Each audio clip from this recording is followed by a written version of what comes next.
Hey guys, thank you so much for being here. A quick message before we dive in. You may be watching the show, but haven't taken a moment to click the subscribe button below. So if you've ever gained value from this show, it would mean so much to me if you click the subscribe button right now. And not only will this allow you to see these messages first, all this great content we have, you're gonna get notified first when it comes out. But the bigger our subscriber base grows, the more people we can impact and the bigger the guests we can get on this show as well. So again, thank you so much as always for your support. It means the world to me. Make sure to click the subscribe button below and let's dive into this conversation. Today, we are going to talk about the dangers of the good life. Now, maybe you've worked your entire life to reach the good life. You've worked hard to reach a level of comfort and safety, and there's nothing wrong with that. But once you got there, did you feel like something was missing? Did you ever feel unfulfilled? Or there was something more out there for you?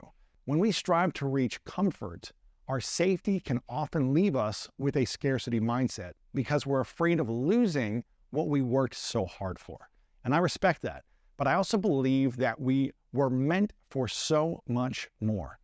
We were meant to unlock our inner greatness and live fulfilling lives full of love and peace. In this episode, I invite you to step out of your comfort zone. Maybe you're following a path that you think you're supposed to be doing, but you know it's not what you were born to do. Maybe you were on the right path for a season, and now your story has taken an unexpected turn. Wherever you are, you can choose to stay stuck or you can choose to break free. And that's what we're going to discuss in today's show.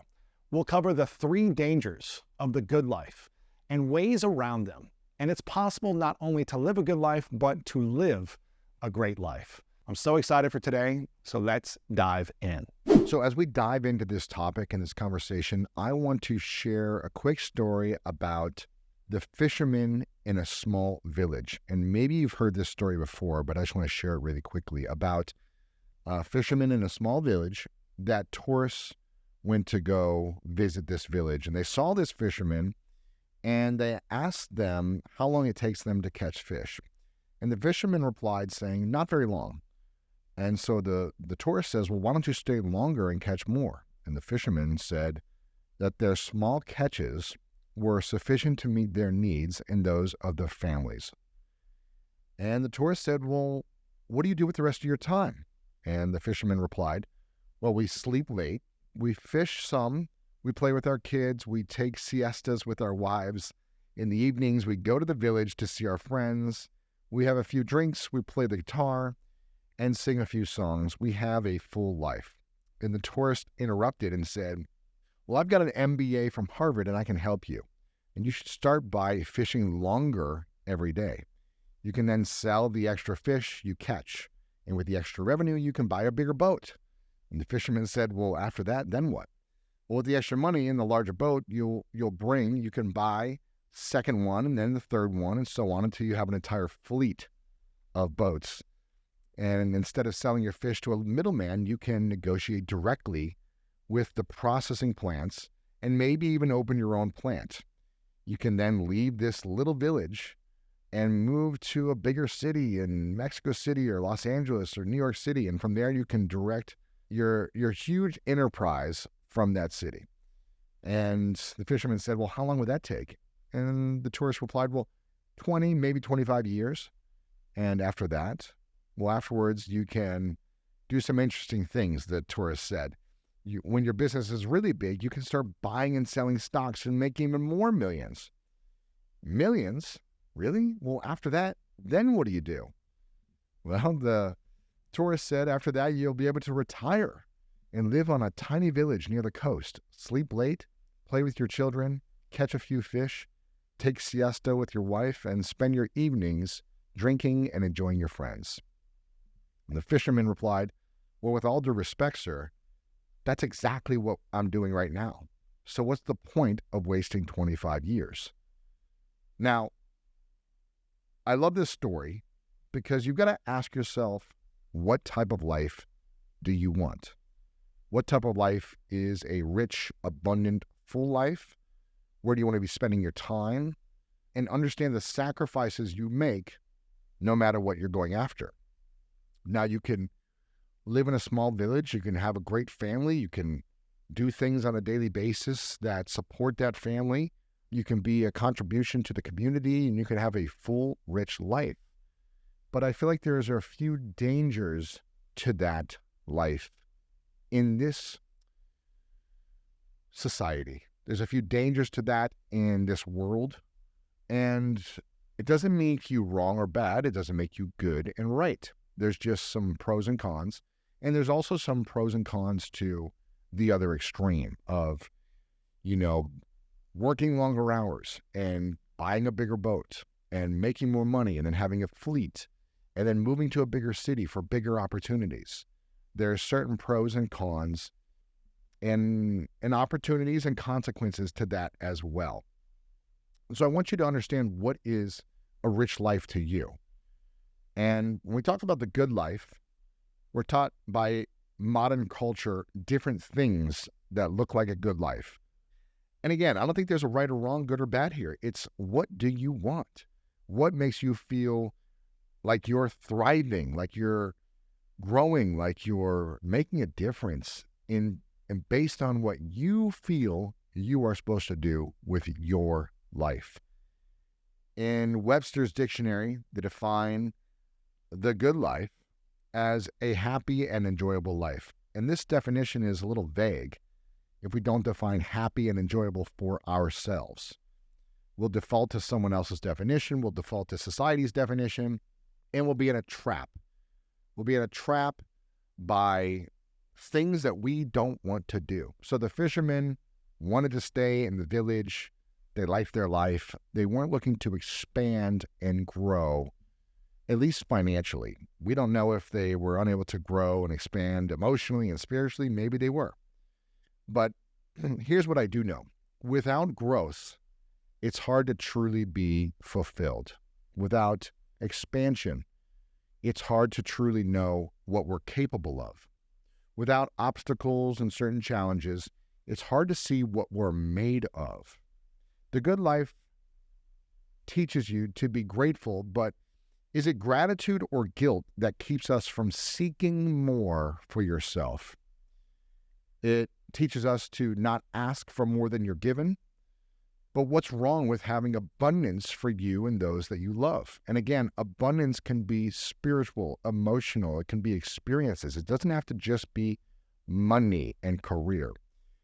And sometimes the good life teaches us scarcity, that there isn't enough to go around and we should hoard money. We should hide our gifts and our talents. But who does that benefit? I see the allure of the fisherman in a small village. I've experienced that life. It's a pretty amazing life. It's pretty fun to just kind of do the same thing every day, take it easy, relax, do the bare minimum. There's a peace to that. There's a joy to that. There's fun, there's play, there's not much stress. But there's also gifts inside of you, talents inside of you that you haven't maximized, that you haven't seen what you can create. You haven't at least even tried to fail because you're doing kind of like the bare minimum to survive and stay alive. Again, this is not a judgment. This is not a make wrong. This is not good or bad. This is just for me personally. There is something to see, to explore within each one of us. And the biggest danger, in my mind, is lacking a meaningful mission. Now, a meaningful mission is an underlying sense of purpose that gives your life greater significance. And I think we are living through a crisis of people not being clear on their meaningful mission, therefore that they lack the alignment of motivation. They might have motivation to live up to some standard in society or keep up with their friends or make money because they're trying to look good. But it's not the right type of motivation. It's not a meaningful motivation. And so many people are comfortable. They have jobs, they have food, they have shelter, they have time to listen to a podcast like this and read books. But it may not be for a clear purpose or meaning to serve something greater, talents, gifts, uniqueness inside of them. And they lack this sense of meaning and purpose due to putting comfort above all else. Again, I am not saying that we shouldn't live a comfortable life. I love having comforts in my life. But I also know that when we live comfortably too consistently, when challenges come up in life, and they will, when society throws stress at you, when health challenges arise, when people around you are dealing with a challenge, we lack the emotional, physical, and mental strength to overcome the challenges. And that's why it's important to put ourselves through some type of structured pain, structured discomfort on a consistent basis. This doesn't mean you need to be in pain constantly, but you can be in physical discomfort 30 minutes a day to help build the strength to overcome challenges in the future. Having a meaningful mission enables you to end the temptation to wander aimlessly and label it success or comfort. Now, this is something I've talked about many times. I talk about it in the Greatness Mindset. When we are not clear on the direction we're heading, even if it's the wrong direction, if we're not clear on where we are heading, we are wandering aimlessly. And when we wander aimlessly, we typically do things that aren't the best for us or the best for others, or we're wasting time on things that aren't supporting our growth and development or service and contribution with others. And then we start to get anxious, we start to get stressed, we get depressed, we feel like something's wrong with us. And it's because we're not aiming for a direction. And again, you might be going in the wrong direction right now, but at least you're moving somewhere. It's better to be going the wrong place than no place at all and standing still. Because that's when the vultures of the world come and start to feed on. The vultures in the physical world, the vultures in your mind, the wrong thoughts that are going to hold you down, that are going to make you playing small and doubt yourself, they're going to start attacking your soul. And people in the world are going to start coming after you and trying to drag you and pull you and push you in a lot of different directions and waste your time. So that is danger number one, lacking a meaningful mission. And in my book, The Greatness Mindset, we give you the full strategy for developing and creating a meaningful mission. So if you haven't got a copy yet, make sure to check that out. Danger number two, this is a biggie, the lack of a growth mindset. You've heard this phrase about a growth mindset over fixed mindset before. If you've been listening to this show or you've been working on developing your personal growth for a while, you've probably heard the book Mindset, which is about this concept versus fixed and growth mindset. And as humans, we are motivated to grow and evolve. But at times we feel stagnant or that we're repeating the same day because we're too comfortable. Again, like I mentioned, comfort isn't a bad thing. I like feeling comfortable, but I feel comfortable because I'm constantly putting myself through discomfort. I'm delaying gratification. I'm not eating sugar all day. I'm delaying that gratification and doing it every once in a while. I'm working out. I'm getting up early as opposed to sleeping in and not moving my body at all because it feels more comfortable. I feel comfortable because I put myself through discomfort daily. It doesn't need to be extremes here, guys. We don't need to be like, I get up at 3 a.m. and I push myself for 4 hours until I'm nearly dead. I'm not talking about that. I'm talking about creating a structure and a system that works for you so you can have energy all day, so you can feel inspired, not exhausted. That's not what this is about. It's about creating a structure and a system that works for you to support you in feeling comfortable. And that might mean putting yourself through discomfort, delaying gratification, doing the challenging things that make you feel proud about yourself consistently and build your self-worth and self-confidence. Now, I love this story about Jim Carrey. Maybe you've heard this speech online, but Jim Carrey talked about a story of his father in a viral college commencement speech. And the speech goes a little something like this. He talked about his dad and how he could have been a great stand-up comedian. He had all the skills, all the tools. He was hilarious, but he chose accounting as a more practical profession. He was comfortable, was practical, was safe. Take care of his kids, family, had time to do things that were good for him and his family. It was practical. It was safe. And when Jim was 12 years old, his dad lost the job. They struggled after that. Now, him choosing a comfortable, safe situation in life, later in life, caused extreme pain, sadness, loss, grief, and discomfort. So they struggled to make ends meet for a time, and he saw his family take up all sorts of odd jobs to pay the bills. Now, the lesson for him, for Jim Carrey, was you can fail at what you don't want to do. So you might as well take a chance on what you want. On page 167 of The Greatness Mindset, it says, you are the only person who can give yourself what you want, and you must be willing to do the work every day. You see, because comfort keeps us safe from one of the greatest fears, and that is the fear of failure. I talk about this in chapter 4. There are 3 main fears. The fear of failure is one of the biggest ones that we all face, that we all struggle with. Some people have this greater than the other 2 fears, but the fear of failure is a big one that we talk about in chapter 4. And this fear of failure can prevent us from having a growth mindset. And what I mentioned earlier is the feeling and the experience of growing individually gives us the greatest sense of fulfillment. Not growing makes us feel uneasy, dissatisfied, and eventually uncomfortable with ourselves, not more comfortable because we're not growing. And what I would like to ask you is, what if we gave ourselves permission to fail on our journey of life, on our journey of greatness? And I really think greatness is allowing ourselves to fail constantly. Failure is the only way to grow. You don't grow unless you have failure in the gym. If you're trying to get a bigger muscle, you don't grow by moving it once.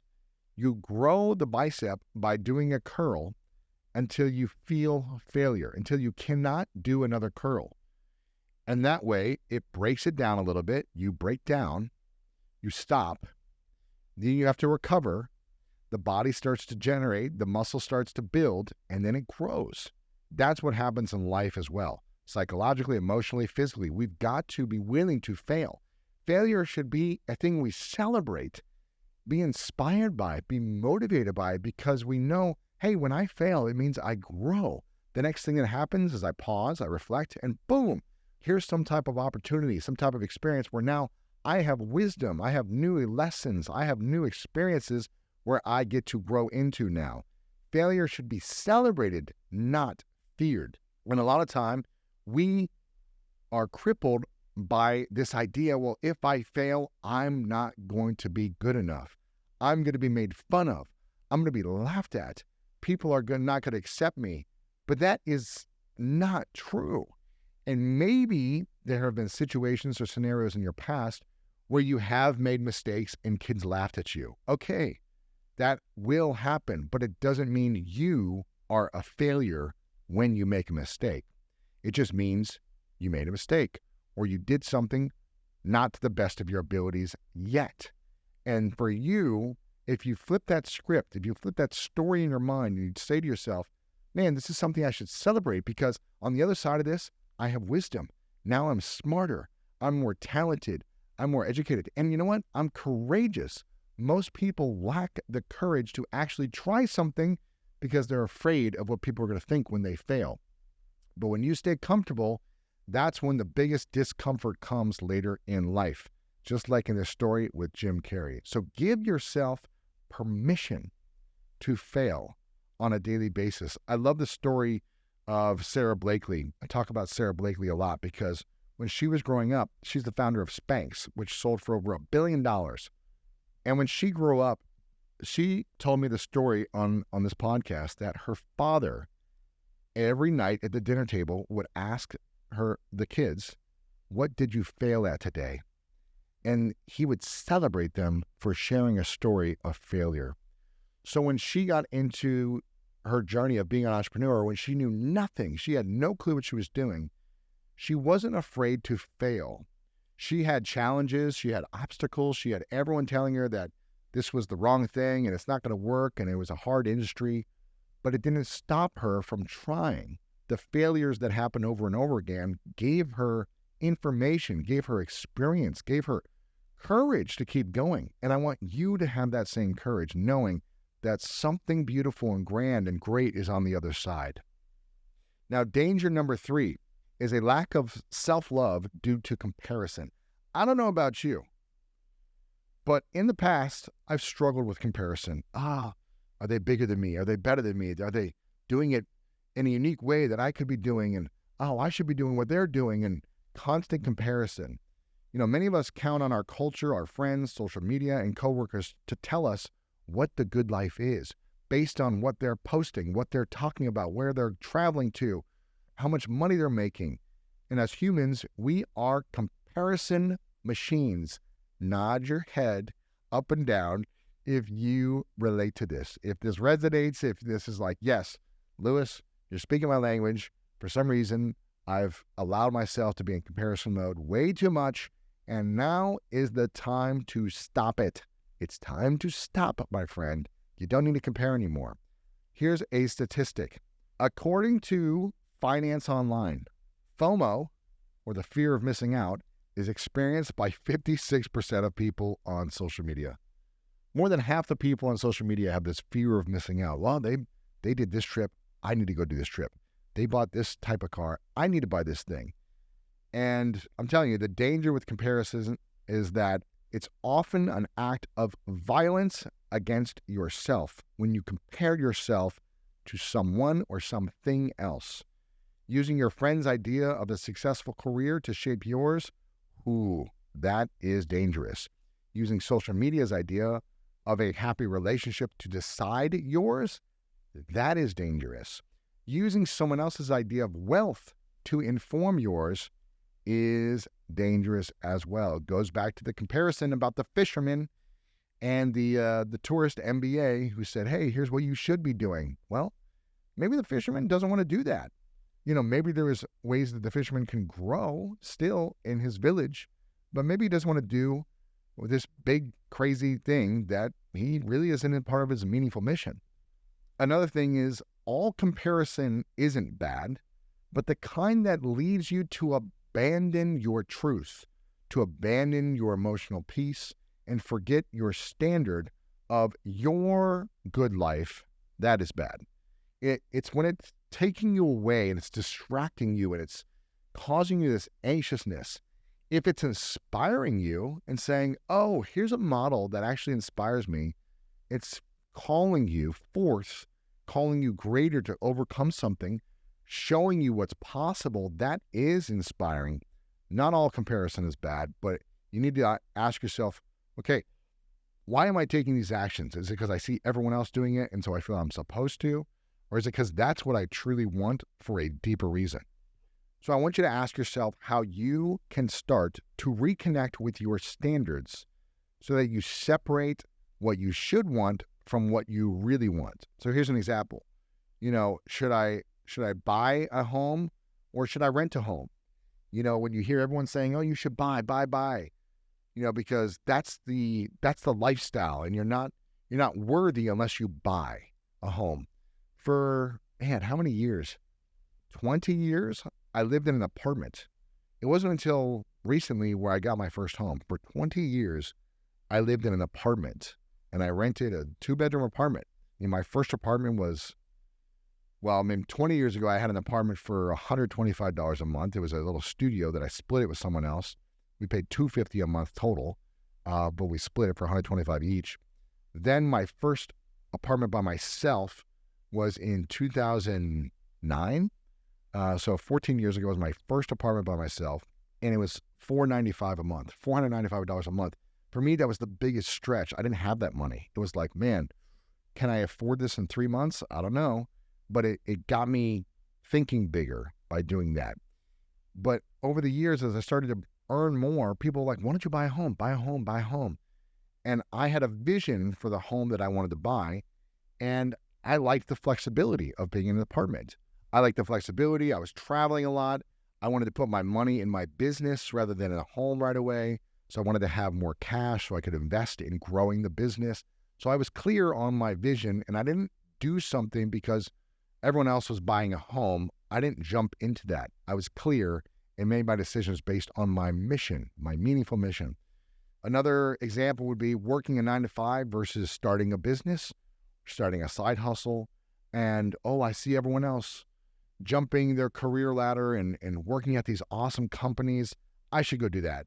Versus seeing people, all these side hustles and have multiple streams of income and do real estate and do stocks and do crypto and jumping into all these things because you see other people doing it.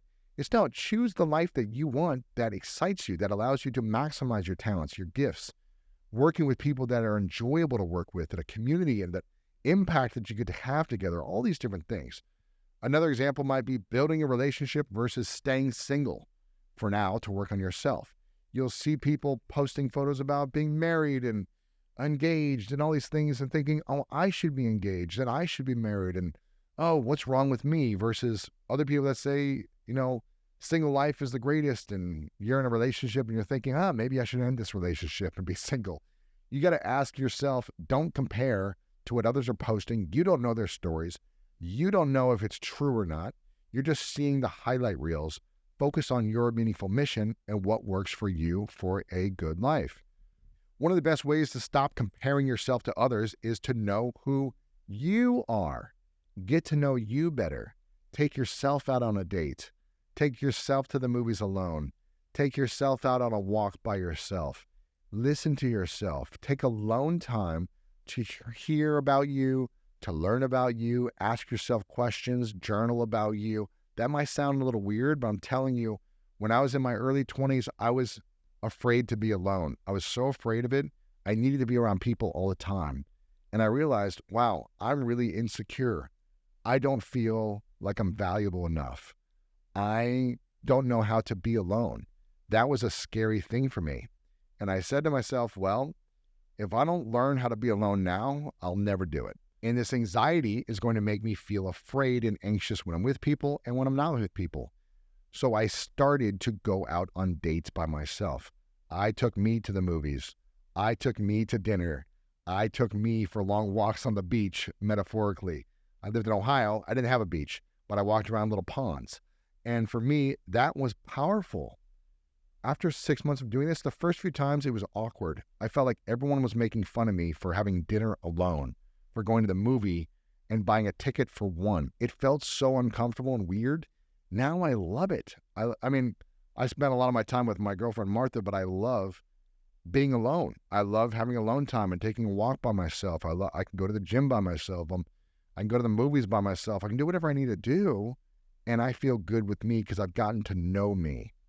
So get to know you and start taking inventory. And this is an exercise that we have on page 158 of the Greatness Mindset, is to really start taking inventory of yourself. I want you to go through that full exercise on page 158 that'll help you get to know you better. I want you to write your meaningful mission manifesto. Again, we give you the full process in the Greatest Mindset. And if you find that you are constantly comparing yourself to others, it could mean that you are out of touch with your true purpose, or you haven't fully healed past wounds. I used to compare all the time in my 20s because I was not in a healing journey at that time. It wasn't until I hit 30 years old when I started to truly be on the journey of healing. It took a while, and that journey continues now. But that allowed me to stop comparing little by little and start focusing on my mission versus comparing and jumping from thing to thing. Take some time to reflect on you, your life, and the behaviors that are leading you to negativity towards yourself. And just write them down.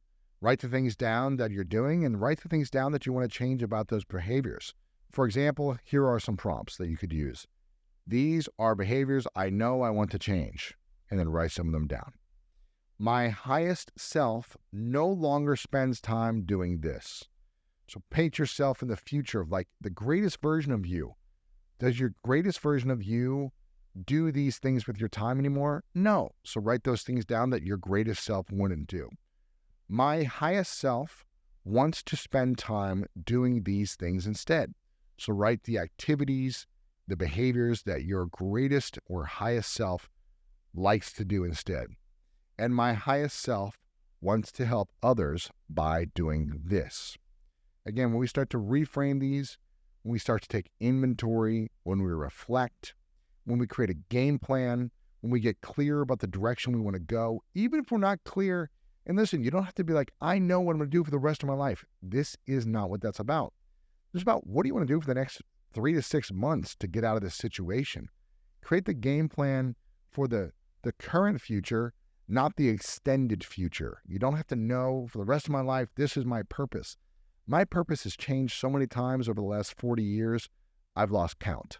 I'm very clear on the direction that I'm heading now for many years to come, but my first 30 years, it was changing all the time, and that's okay. And then after you do these examples and these exercises, I want you to write your meaningful mission manifesto. Again, that's on page 161. This manifesto for yourself in this season of life will help guide you as you build a new, more positive, more powerful, more abundant, more freeing identity. It will bring you back in alignment when you feel yourself drifting in someone else's lane. And at the end of the day, we want to create a sense of peace, a sense of fulfillment, a sense of wholeness about who we are and the direction we're heading in our lives. That will give us a great sense of joy. And if you are a wise individual, you want to live a life filled with joy and adventure and wonder and curiosity and fun, fulfillment. And that doesn't always happen when you strive for living only a good life, living by the standards of society. It typically happens when you're willing to have courage, when you're willing to risk certain things, when you get out of your comfort zone, when you fail often, but you redefine failure as something to celebrate and acknowledge in a positive way. That's when it starts to happen. And there you have it, the 3 dangers of the good life and how to overcome them. And I want to acknowledge you for all your hard work, for getting here today and in this moment in your life. And whether you are living the good life or working towards it, it's important to ask yourself, is the good life a peaceful life? Is the good life full of love and abundance? And no matter what your answer is, don't let the good life stop you from healing old wounds. Don't let the illusion of safety stop you from chasing after the person you were meant to be for you. You are worthy of not just a good life, but the life of your dreams. And if you'd like some extra support on your journey to a great life, then I encourage you to pick up a copy of my new book, New York Times bestseller, The Greatness Mindset. It was 10 years in the making and the gift I would give to my younger self. Wherever you are, again, thank you for listening and watching. Thank you for being here, and thank you for being you. Ultimately, it's out of your control whether someone will or will not change. And it's not worth staying in a toxic situation, holding on to the hope that you will, quote unquote, save them. Again, we want to be there for a partner. We want to lift them up. We want to empower people. We want to be a stand for the masterpiece that is in front of us in partnership, in union,